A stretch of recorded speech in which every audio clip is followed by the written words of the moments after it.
Okay, so today's experiment is calorimetry and specific heat. So the objective of this experiment is to determine the specific heat of the metal which is unknown to us. Now what is the specific heat? So specific heat is the amount of energy required to raise the temperature of 1 gram of substance by 1 degree centigrade. That's the definition of specific heat, and we are going to determine that for the unknown metal. The equation that you are going to use for that is Q equals to M multiplied by delta T multiplied by C, where M is the mass of the substance, delta T is the change in temperature of the substance, and C is the specific heat of the substance. Now, in order to determine the value of C, basically we need to rearrange this equation. And when we'll rearrange that, you can easily calculate the value. And what is the unit? Unit is joules per gram degree centigrade. So joules come from the heat transferred, grams mass, degree centigrade temperature. So that's how you would get this is the unit for the specific heat. Now what are you going to do to determine the specific heat of the metal? First part, you would determine the Q for water. Now Q is the heat transferred by water, and I took the general equation what I discussed before, Q equals to M delta T multiplied by C. I am applying this equation in case of water. So water masses will be unknown to us. You would see when we'll do the experiment. Delta T is the change in temperature of the water, and C is the specific heat of the water which is known to us. So we are not determining this through the experiment. Once we know the heat transferred by the water, we are going to use this as the Q for the metal. Now why? Because we are going to heat our metal, and heated metal is going to be added into the room temperature water. So once we add that heated metal into the water, metal actually will give its heat to the water. So the amount of heat given by the metal is the amount of heat absorbed by the water. But then the only thing to keep in mind is heat is given by metal, so it will be given by the negative sign, and same amount of heat is absorbed by water, so it is given by positive sign. So with value wise they are same, but the negative and positive just shows that it is given by metal, this is absorbed by water. Or you can write in this way, which says that the absolute value of the metal. So absolute means you are disregarding the negative sign. Now from this equation we know the Q of the metal. Let's apply again the basic equation what we have learned here in case of metal. So once we know Q of the metal, from this equation we know mass of the metal, change in temperature of the metal, and then we can determine the basically specific heat of the metal which is unknown to us. Another thing what we must know in this experiment, delta T. So delta T is actually change in temperature. Change in temperature means T final minus T initial. Now T initial for the water is different and for metal will be different, but T final in case of water and metal is going to be same. So we will see that how it is going to be same with the experiment. So let's do the experiment now. So what do we need to in order to do this experiment? We would need first of all the unknown metal. So you can see the number, unknown number 33, okay? And I divided the metal into two parts, and then I'm going to use it in the experiment. This is the test tube in order to add the metal into it, and this test tube will go then into the water bath. Then calorimeter.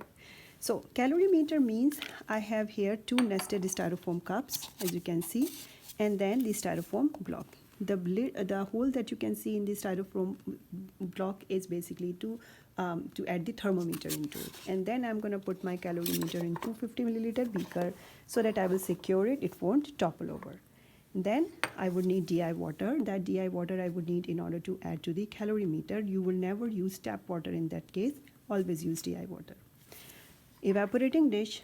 In order to weigh the metal, we would need two thermometers. Then water bath. So this is the setup for the water bath. I'm gonna put my test tube into it after adding basically the metal into it, metal and thermometer into it. Bunsen burner, and then 400 milliliter beaker with 3/4 full of water, 2 iron rings, 1 clamp for the test tube, wire gauge. That's the setup. If you can see right now, the Bunsen burner flame, the hottest part of the flame is not touching the wire gauge, but it's because I don't want right now my water to be boiled. I'm not ready for that part. So once I'm ready, I'm increase the flame so that the hottest part basically will touch the wire gauge. Mass of the evaporating dish. You can note down the reading. Mass of the metal. Okay, now how you are going to add your metal into the test tube. So first of all, make just the funnel from your hand and tilt the test tube, and you are slowly adding basically the metal into it.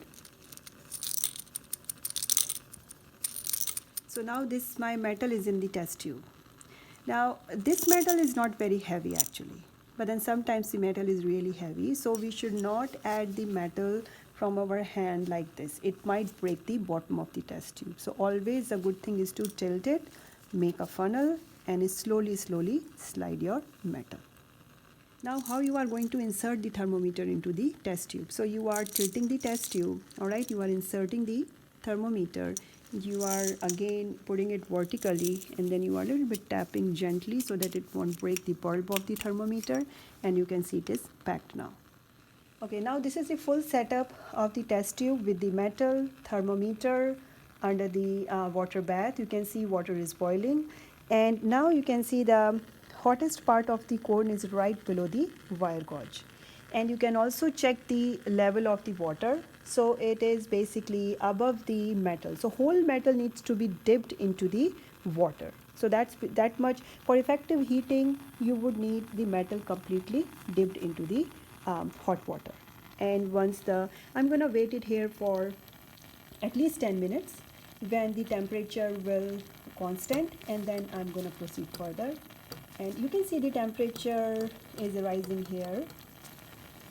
You can clearly see some of the steam is in the way, so it's not very clear, but I can see the temperature is rising right now, but I'll let it sit for at least 10 minutes.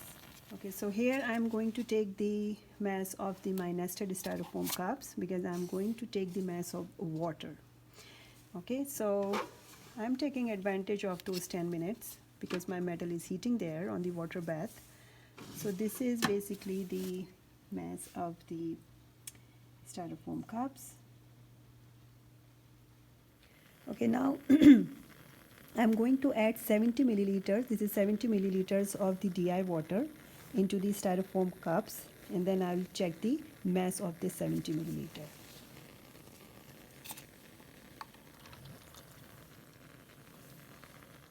Okay, this is the mass of the 70 milliliters of DI water in the nested styrofoam cups. Okay, now I'm going to measure the initial temperature of the water. So this is my styrofoam cup having 70 milliliter of weighed water, and then I'm going to insert my thermometer into it.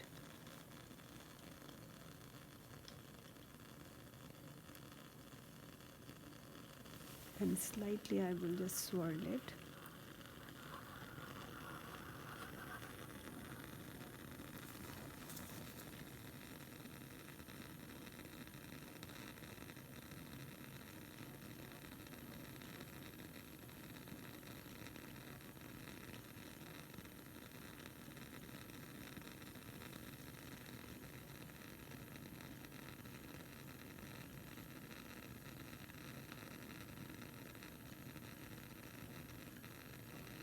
Okay, now test tube with the metal and thermometer is been boiling for 10 minutes, and the temperature is this.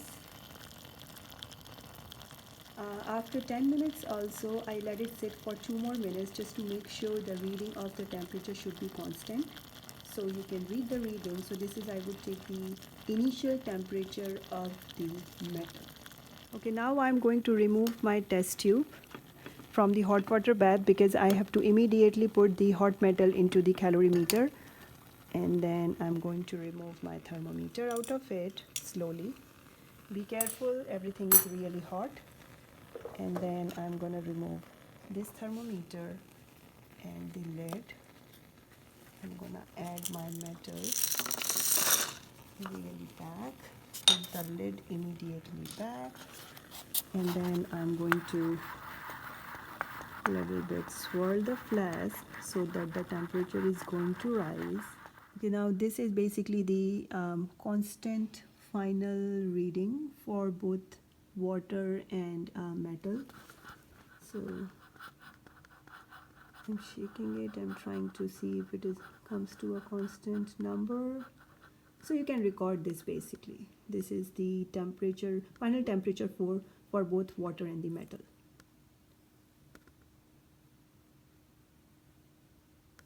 This is the second time I am doing, or basically the second trial. So this is the mass of evaporating dish for the second trial.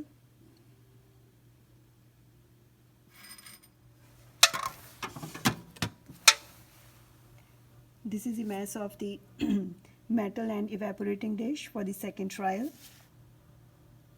Okay, this is the second time the weight of the empty styrofoam cups. I dried the styrofoam cups with the help of paper towel, and that's now the weight, or I should say mass. This is the second time weight of the water and the styrofoam cups.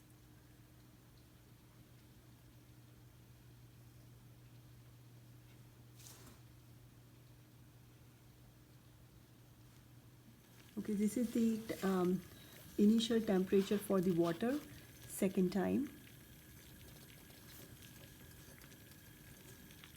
Okay, this is the stable temperature, constant temperature after, I would say, more than 10 minutes heating for the second trial. Okay, so I'm going to remove my test tube. I just took off the thermometer. This is my second trial, and I'm going to remove the test tube from the clamp, and I'm going to put immediately this hot metal into the calorimeter, and I'll just cover it, swirl it so that the temperature will rise.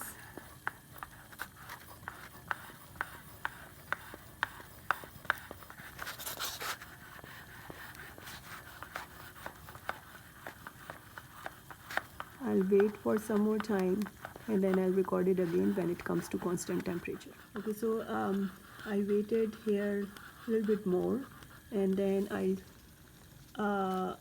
record it again. So you can see this is basically the final temperature for both water and the metal in case of the second trial.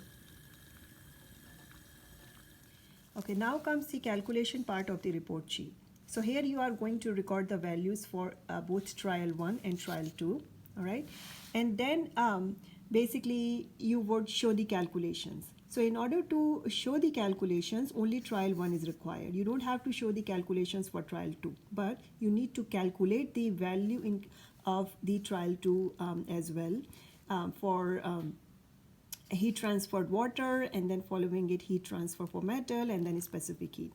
All right, but then you don't have to show the calculations for trial 2. Then comes the average specific heat. So in order to calculate the average specific heat, you would take the value of a specific heat for trial 1 and trial 2 both, and then you are going to show the average. Wherever you would do the calculation, keep in mind the significant digits and the units. Okay, now comes the post-lab questions. So the first post-lab question says that you need to determine the heat transfer in case of tin. You are going to use the same formula, Q equals to M multiplied by delta T multiplied by C. Now we know that C is the specific heat. So you are going to determine the value of C from this table, tin. So what is the value? 0.227 joules per gram degree centigrade. This value you are going to substitute here in order to get the value for tin, the heat transferred in case of tin. All right, when you will report the answer, make sure that it should be in kilojoules, because here the specific heat is in joules, so you have to convert joules to kilojoules. Question number 2. This is the exact thing what you did in your experiment.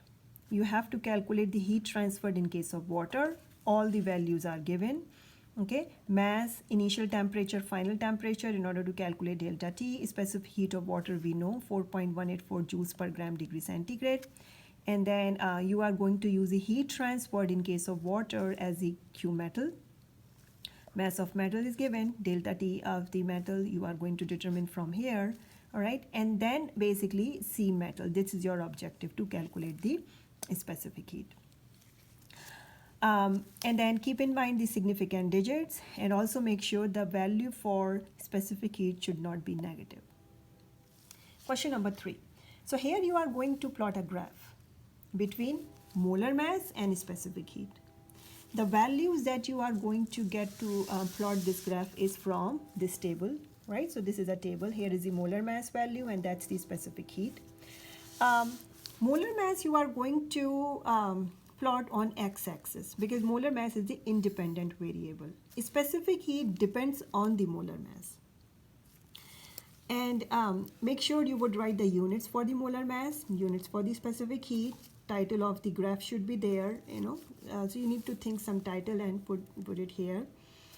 And certain things you need to keep in mind in terms of the good graphing practices. Make sure you use 75% of the available space of the graph. So do not limit your graph until this point, right? So it's very small, and it's not of that that value.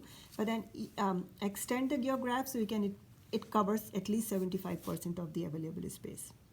And another thing, make sure the intervals on x-axis, it should be equal. Okay, and so as the y-axis. So this is your y-axis. So as the y-axis, the interval should be same.